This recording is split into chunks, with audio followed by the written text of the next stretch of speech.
This is Where We Live on Connecticut Public Radio. I'm Lucy Nalpathanchel.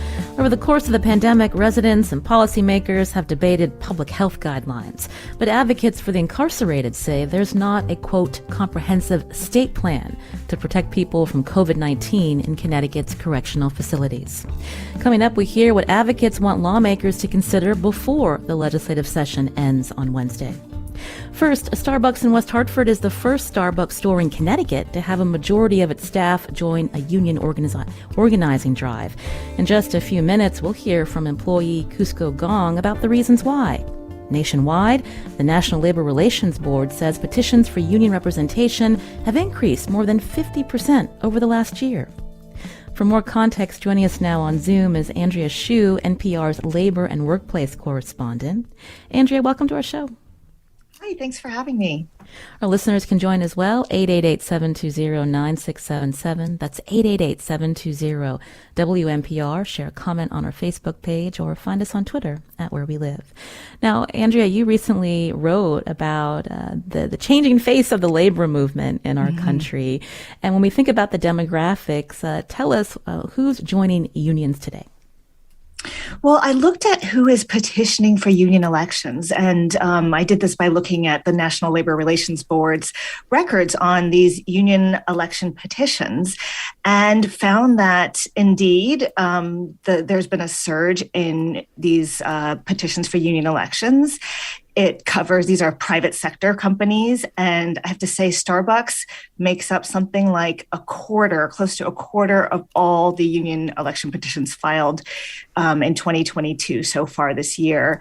And, this is a lot of younger people, a lot of younger workers, even though younger workers are among the least unionized in the U.S. We are also seeing a lot of people of color, people in their 20s. There's also, of course, been this very prominent union drive at Amazon, which is also a lot of workers of color. So the demographics are changing. I think traditionally, you think about union workers, you think about people in manufacturing, you might think about people in construction. Right now, there's a surge in workers in food services who are seeking union representation. And that's striking. You had reported that when we look at food and drink establishments, they're the least unionized workplaces. 1% in the sector? Yeah.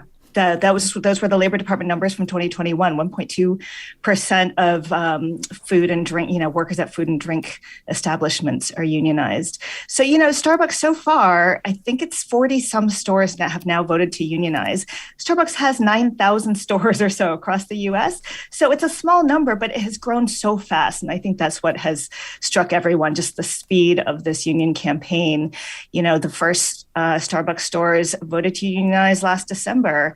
And, since then, every day there are new stores, Starbucks stores, who are submitting the paperwork for union elections. And what that means is they need to get at least 30% of the workers to sign union cards saying, we are interested in a union.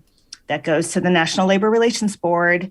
And that starts off the process for a union election, which is what we're seeing. So last week alone, I think there were something like a dozen or maybe 13 vote counts, stores who had voted, on whether or not to unionize. And I think they won all but one of those. So certainly we're seeing a fast-paced campaign at Starbucks.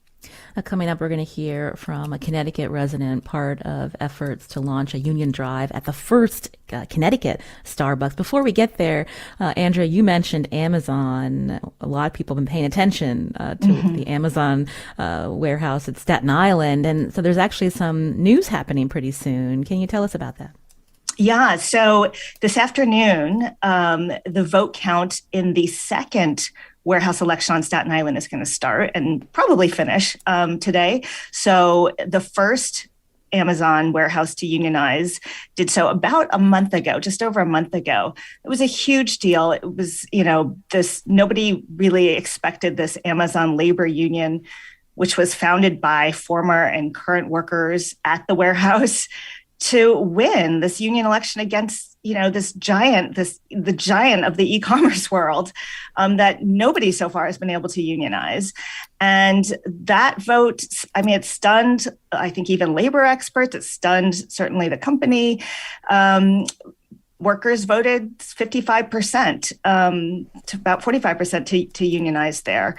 So the labor union did have momentum going into the second election at a smaller warehouse on Staten Island. It's about 1,500 workers. And we will know this afternoon whether they have also voted to unionize. You mentioned the e-commerce giant. Has Amazon yet recognized the first victory with the Staten Island warehouse? It has not. It has filed objections to that election, that first election on Staten Island. It has charged that the National Labor Relations Board, the regional office, favored the union and helped facilitate the victory there. It's charged that the Amazon labor union threatened and harassed employees who didn't support the union. So Amazon, has spent millions of dollars fighting this union campaign and has continued to do so. And a hearing is going to be held to consider those objections. I don't think a date has been set yet, but like you say, Amazon has yet to recognize that union. I will say Amazon did last week give a small concession to the union and to the workers. The company had allowed workers to keep their cell phones on them while working during the pandemic as a way for them to contact their families in case of personal emergencies or they had childcare issues. That was set to be rolled back. They were going to once again ban cell phones at work. But last week, Amazon said, no, actually, we're going to keep this policy because it has proven to work. So that was a small concession. But that aside, it does appear Amazon is continuing to fight this union campaign. And getting back to Starbucks, with many Starbucks workers really driving the surge, as you reported, in union organization nationwide. I understand you were at a Virginia Starbucks when they were attempting to unionize. Can you talk about some of the factors and what they were looking for in terms of workplace protections? Yeah, interestingly, the workers I spoke to, had mostly been at Starbucks for 3 or 4 years, and they came to Starbucks partly because they had heard this was a great company. And 3 of the 4 workers I talked to had used the education benefits, which, Starbucks will pay full tuition for an online college degree through Arizona State University. But when the pandemic hit, they just faced all kinds of challenges. They were worried about their exposure to COVID. And one of the people I spoke with said they wanted to be able to just place drinks outside the door, to take orders online and to make the drinks inside and put them outside the door for customers to pick up. They felt that would be the safer way to handle this. Think about this as the spring 2020 when there were so many unknowns and a lot of people were terrified of getting sick, pre-vaccines and all that. So they were overruled by management, and it kind of set off this bad feeling that, they wanted more say in how their stores were run and what they could do to protect themselves from COVID. And then through the pandemic, they felt there were all kinds of challenges, confrontations with customers over masks and, feeling short-staffed at, locations with drive-throughs where the business just exploded because nobody wanted to be inside stores. And their feelings towards Starbucks just soured. And now they say they want, a lot more control over their schedules and they want pay raises and they just want more of a say. They want a seat at the table is what I heard from the Virginia workers. You're hearing Where We Live on Connecticut Public Radio. With us on Zoom, Andrea Hsu, NPR's labor and workplace correspondent, as we learn about union organizing efforts increasing across our country. As Andrea Hsu reported, Starbucks workers nationwide are driving this surge. And here in Connecticut, joining us now is an employee at one West Hartford Starbucks, the first Connecticut store to launch a union drive. Kuzco Gong is a barista and organizer at this Starbucks in Corbin's Corner. Kuzco, welcome to our show. Hi, Lucy. Thank you so much for having me. Now, you've been an employee or partner there for 5 years. I'm wondering if you can talk about what it's been like to work pre-pandemic and then post-pandemic, or not post-pandemic, but the fact that we've been at this now for more than 2 years and what led to the union drive being launched.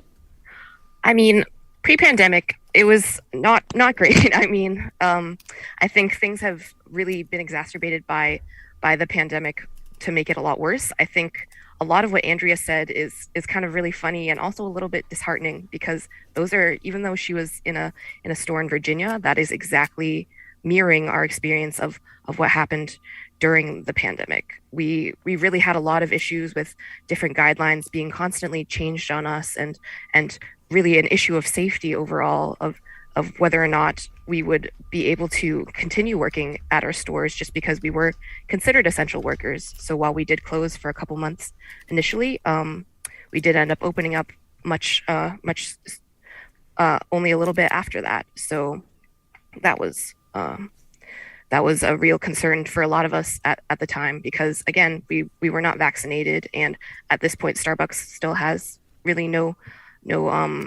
policies on vaccinations aside from maybe disclosing your status. But it really just became a big issue, and that is kind of our breaking point of what made us decide to organize. So worried about COVID-19 exposure.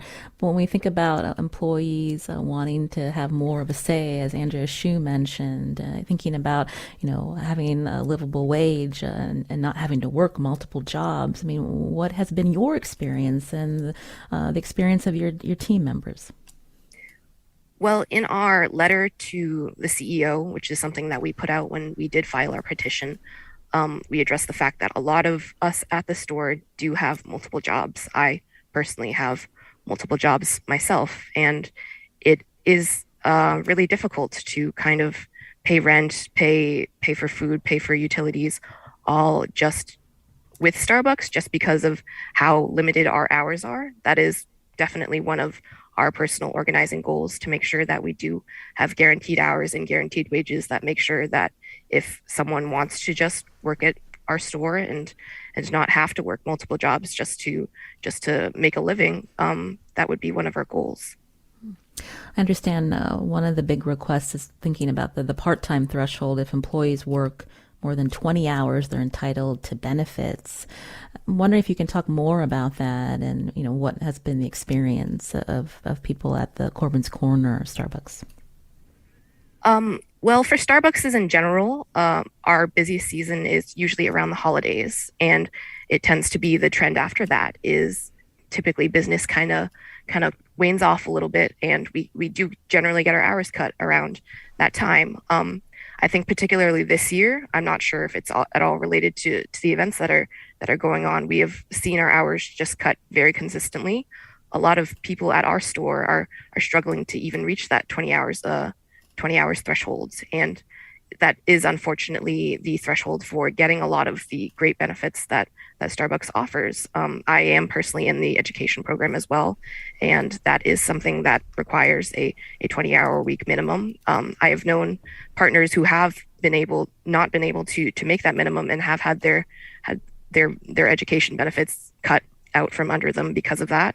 And we're just really hoping that we when we get hired, we kind of put in a certain amount of hours that we hope to be able to work, and we've really just not been getting that. So we really hope that we'd be able to get some guarantee of that with our unionization efforts.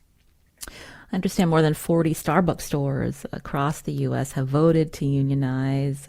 As Andrea mentioned, more than 250, I believe, have sought elections with new filings every day. So talk about this momentum, Kuzco, and what has been the reaction of the community to what you and your team are asking for at the Corbin's Corner Starbucks.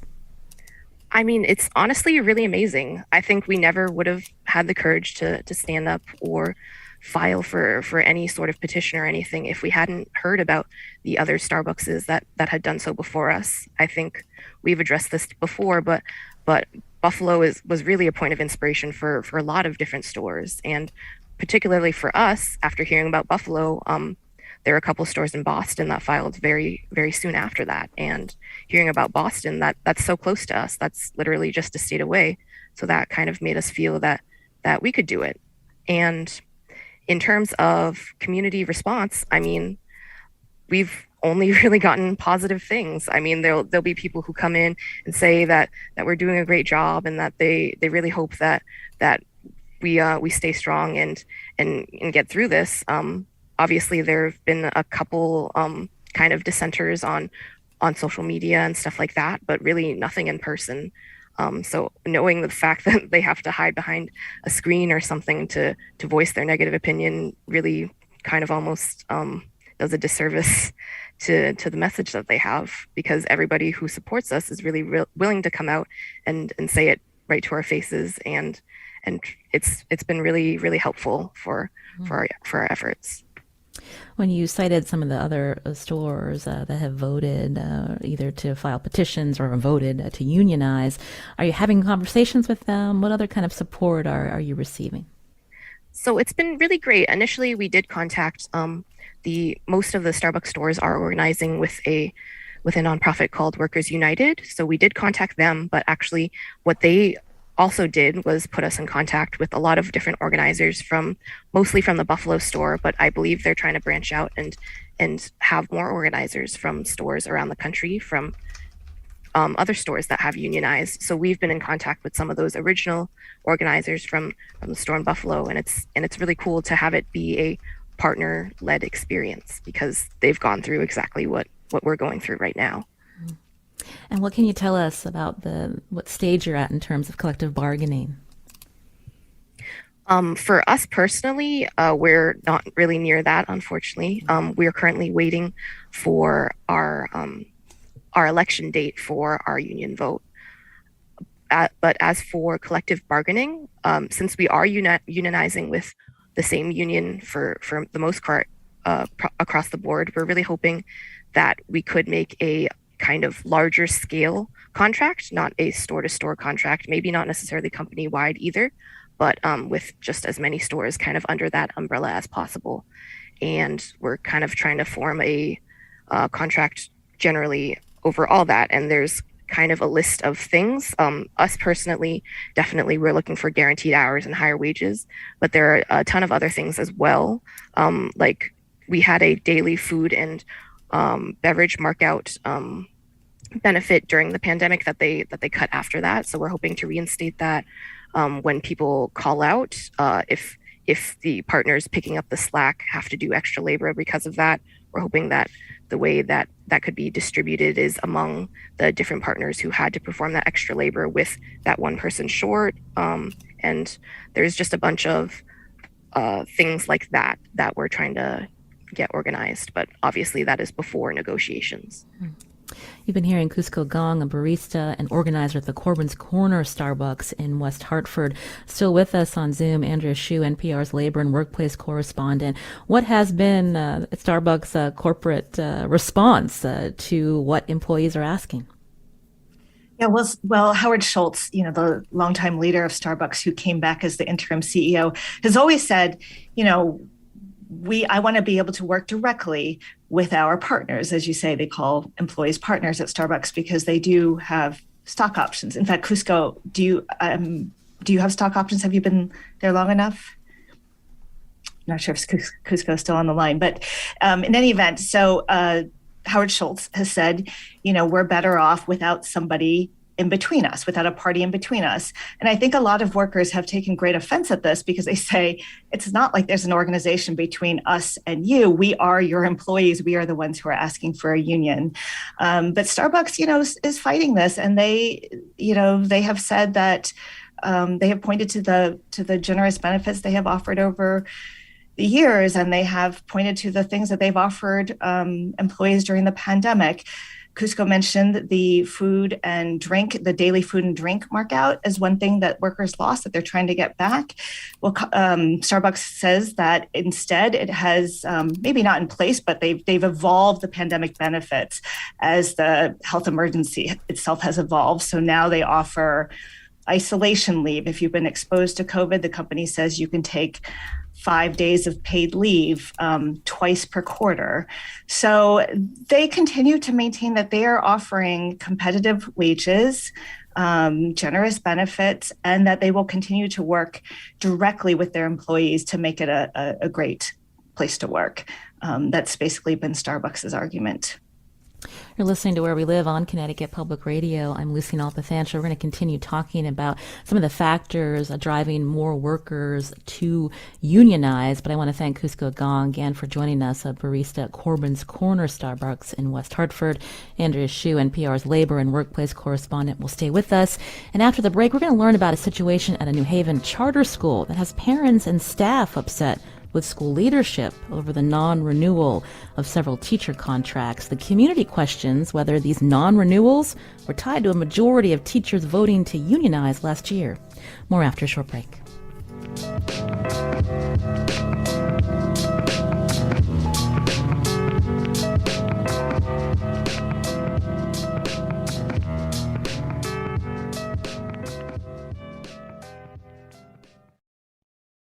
This is Where We Live on Connecticut Public Radio. I'm Lucy Nalpathanchel. Recently, Lucy Gelman, editor of the Arts Council of Greater New Haven's arts paper, highlighted a situation happening at a local charter school, the Common Ground High School. Parents and staff there are upset with school leadership over the non-renewal of several teacher contracts at the school, and the community questions whether the non-renewals were tied to a majority of teachers voting to unionize last year. School leadership disputes that, saying the decision is tied to finances. Executive Director Monica Machera-Philpous said in a statement, quote, "The 4 non-renewals at our April board meeting are within the normal course of operations of any school working to finalize a budget and staffing plan, and in keeping with Connecticut teacher tenure law." She also says, "We deeply regret any appearance this process is related to union organizing. The community response we've seen tells us we need greater transparency and outreach on our financial management, and we're initiating a series of community discussions as a starting point to that." Well, we wanted to hear more from the union and staff. So joining us now on Zoom is Chelsea Farrell, an organizer with UAW Local 2110 that covers more than 3,000 workers in universities, publishing, museums, law firms, and other offices. Chelsea, welcome to our show. Hi, thank you for having me, Lucy. So Common Ground High School, it's a pretty unique New Haven charter school. It has an on-site farm. There's an environmental education. So I'm wondering if you can just give us some background on the unionization effort at that school last year. Yeah, of course. And you're absolutely right. Common Ground really is a phenomenal institution here in New Haven, with this incredible lens through education where they really embrace social and environmental justice. And I think because of that and its reputation, it has really attracted a dedicated staff, both teachers, support educators, environmental educators, administrators, who earnestly care about the institution and care about the mission and the students. And I think, that was something that we certainly heard a lot throughout the organizing, that people really care about this institution and they want to have the right to actually have a voice in how it's run, right? They want to actually have a voice in their conditions of employment. And so that was something that we heard across the board from people when we were organizing, and we successfully organized late last fall, and the staff voted overwhelmingly by over 90% to unionize. Again, like thinking about how ways that they could have an actual voice in how the institution was run. Now, I read that part of that statement from the executive director of Common Ground High School. I understand that 4 teachers there were recently sent these non-renewal letters over spring break. So that was about a week after the union's first round of collective bargaining. So that's something that the school community and parents have raised. Yeah, it certainly was deeply concerning. Actually, we were alerted to this just a couple days before our first collective bargaining session. So certainly we found it to be an inauspicious start, to our initial bargaining session. And we're deeply concerned about these non-renewals. We don't see them as normal practice for what happens at Common Ground from year to year. And I think more importantly, Common Ground did not bargain with us over these non-renewals. So as it stands right now, we've filed a charge, an unfair labor practice charge at the National Labor Relations Board, asserting that they failed to bargain over these non-renewals. And these teachers that are not being renewed, they were untenured.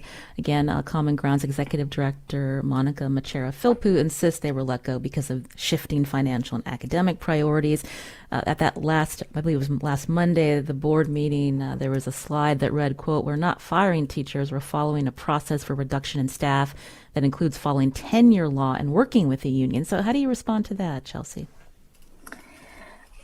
Well, as I've said, and I think our committee member Emily will say as well, we've been trying to get management to the table to bargain over these changes because, along with these 4 non-renewals, they've also announced a restructuring plan that could potentially affect, almost 1/4 of instructional staff, and the reasoning that we've been told so far, just doesn't seem to add up. There's been reasons about financials, there has been reasons about meeting student needs, but the ground is pretty shaky, and it seems like the story is often shifting. So we just really haven't been given a believable answer as to why this is happening. So we've requested information on it, and we're scheduled to meet with management on Wednesday, really just to seek some clarity and some answers, because nothing we've been told so far seems to make sense. You mentioned Emily. That's Emily Schmidt, who's a chemistry and physics teacher at Common Ground High School in New Haven, and also a union member. Emily's with us on Zoom. Emily, so I wanted to hear from you about how you respond to the leadership statements. You, again, were at that board meeting. What did you share? Good morning, Lucy. Thanks for making time for us. It's frustrating. I think I echo what Chelsea has said about this really not feeling like a normal course of operations. I've been at Common Ground for almost 7 years now and have definitely never seen any non-renewals taking place. I think that what's come out of this for me is I'm seeing a lot of the same misconceptions that you hear about unionizing a lot. And it's funny to hear Kuzco and Andrea talk about Starbucks, because even though we are a small nonprofit, there's a lot of what they're saying that really resonates with us. I think one of our greatest hopes in unionizing, we really believe in the mission of Common Ground and its desire to make a more just and sustainable world. And one of our greatest hopes in unionizing was to really protect the things that we do well and the benefits that we do have, but also to be able to advocate for improvements in a way that's fair and impartial. So when I hear Kuzco saying that, we're really hoping to have more of a say, I think that has been our hope at Common Ground as well. And it's been really frustrating to receive, non-renewals, restructuring plans, and we're told that this is just the draft. There's still room for discussion. And I think that there's a disconnect happening where the union needs to be involved in the actual drafting process, that we shouldn't be responding to the impact of decisions that have already been made, that we actually need to be in the decision making together. And so I think that my greatest hope going forward and with this meeting on Wednesday, that we can really get some answers and have some productive dialogue around what's really going on and actually come to some agreements together about how we need to move forward. When I mentioned that meeting last Monday, you actually, I believe, spoke, right? And talked about the student-teacher ratios. And I'm wondering if you can share that with us. Sure. So one of the things that we've been hearing is that our staff numbers have increased because of a need for higher support during the pandemic, as well as the availability of COVID-19 relief funding, and that these non-renewals are simply a return to our staffing levels that existed before the pandemic. And as a person who's been at Common Ground for quite some time now, I went back into our staffing lists from past years and found that was just not the case. And in fact, the staffing that is proposed for next year would be in alignment with staffing that goes back as far as 2018. That's the last time we had that few instructional staff, and we had significantly fewer students at the time. So as we're adding students each year, the state has given us additional seats. logically, we would want to expand instructional staff as well so that we can keep our student-teacher ratios low. And as the executive director and our school director have said, we have a high needs population that need a lot of support, and we need instructional staff to be able to do that. But in February 2020, before we had any idea of the havoc that would come from the pandemic or the possibility of any type of relief funding, we had the biggest staff that we ever had, even larger than what we have right now. And so this idea that we are returning to pre-pandemic numbers is just doesn't correlate with my experience and with the people that I've worked with. We talked a lot about the conversations that the school leadership are having, and obviously pushback from staff. But I'm wondering how the students have responded, Emily. So students and families, I think, have been really upset.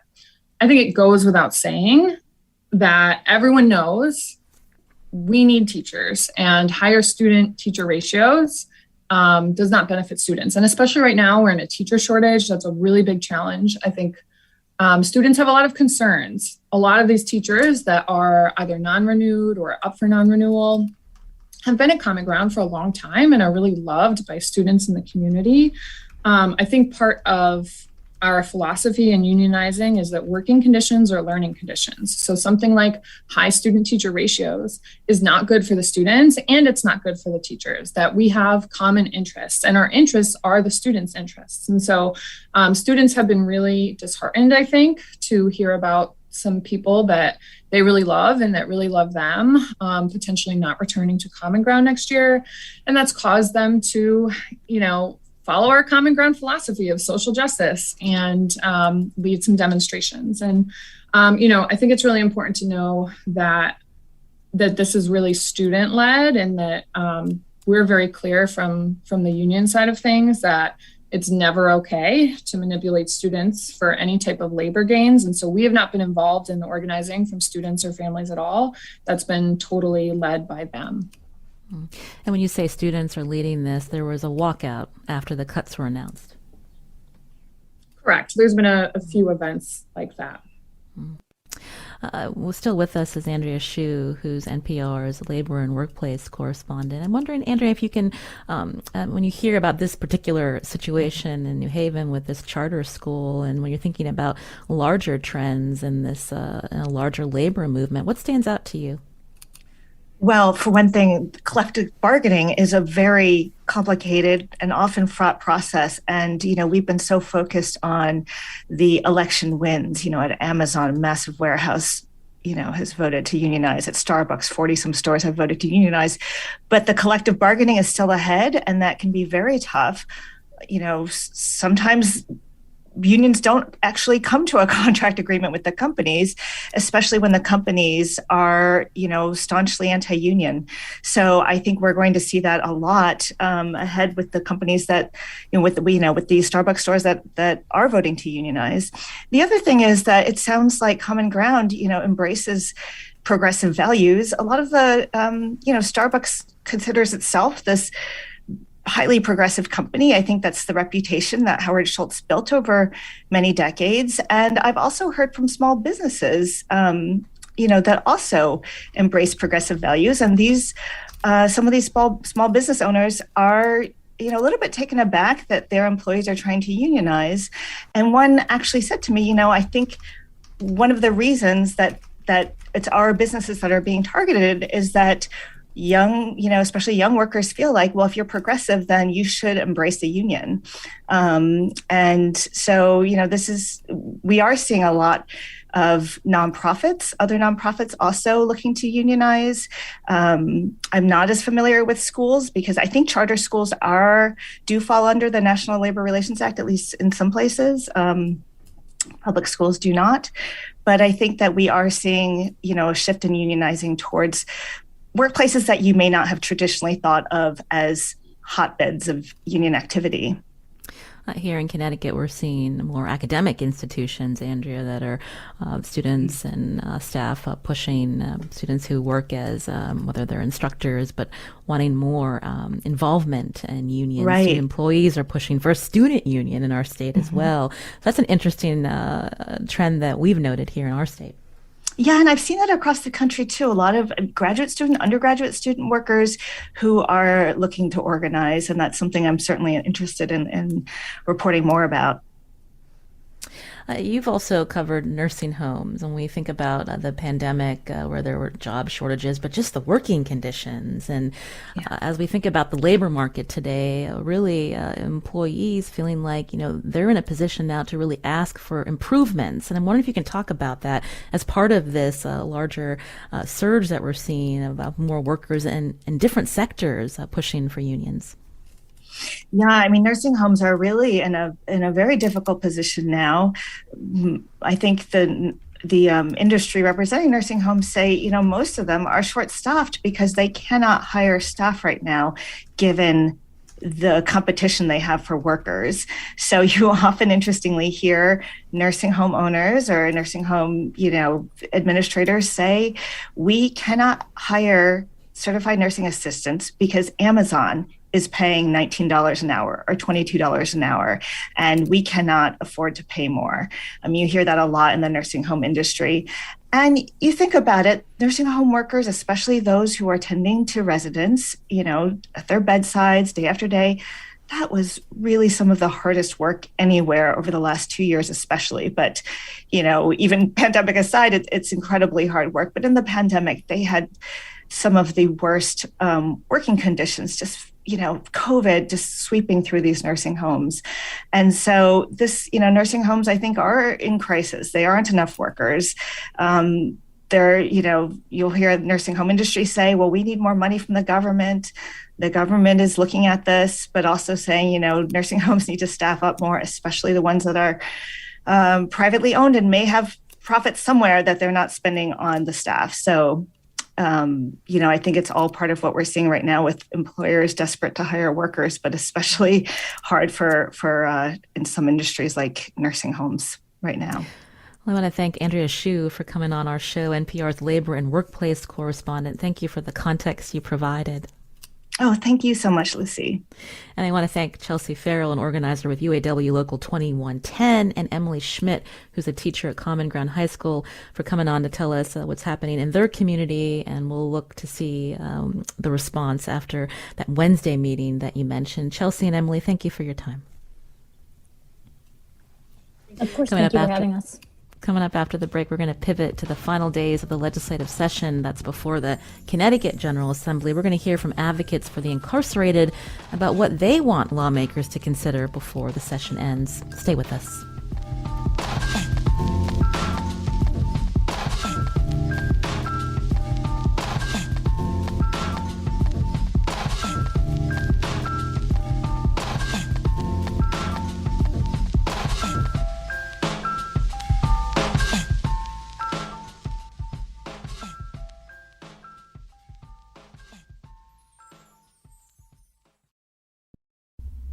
This is Where We Live on Connecticut Public Radio. I'm Lucy Nalpathanchel. Congregate settings like correctional facilities continue to have a higher risk of COVID-19 transmission.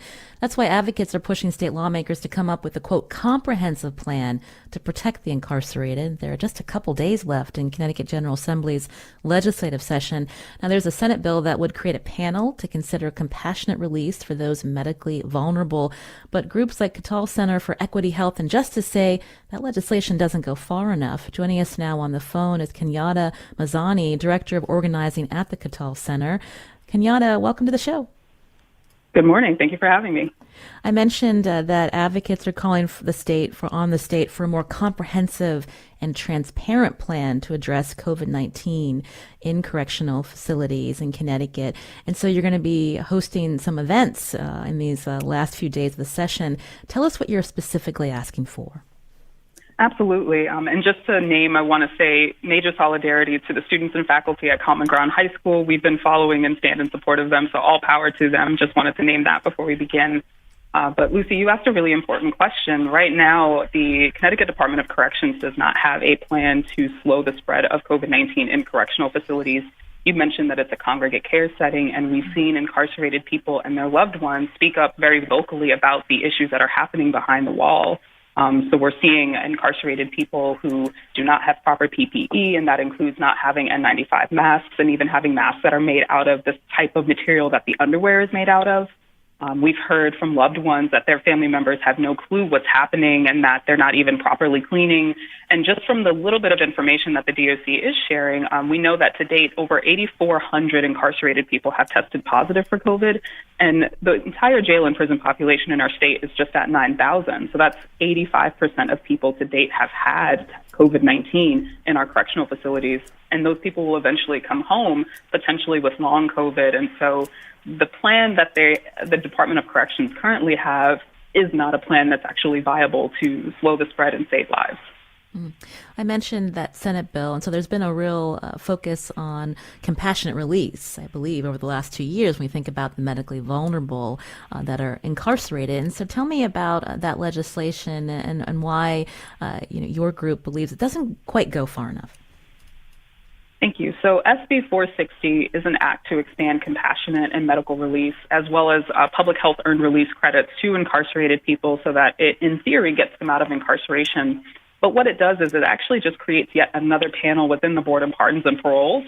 And even though it's supposed to expand medical release, we know that the Board of Pardons and Paroles has not even really given medical release these last few years. And even if we look further at talking about other types of compassionate release, the number of compassionate release that has been given out both during this pandemic and pre-pandemic have been significantly small. And so the panel that it's creating is a 3-person panel of the current members of the Board of Pardons and Parole. It does not include public health experts. It does not create a legitimate pathway for decarceration. And if anything, it's supposed to release people on parole, but it's not even doing that. And then the expansion of the public health credits, the release of the public health credits are severely limited as the bill is written to really slow the spread in our correctional facilities. So SB 460 is inadequate, and it does not actually go far enough to release incarcerated people and actually cause a dent in slowing the spread. And decarceration is the number one recommended advice from public health experts, both locally in Connecticut. We've had a number of doctors from Yale talk about this at the onset of the pandemic, as well as nationally.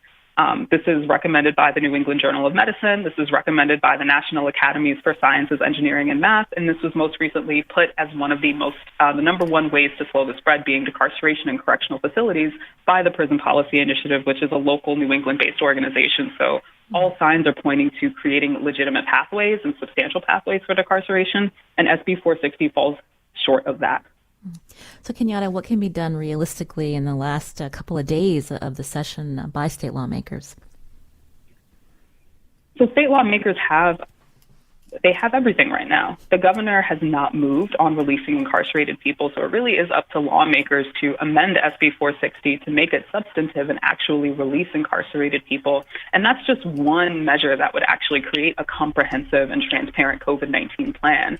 There are other things that we are calling for in our demands under our Free Them Now CT campaign, which you can find more at katalcenter.org, katalcenter.org.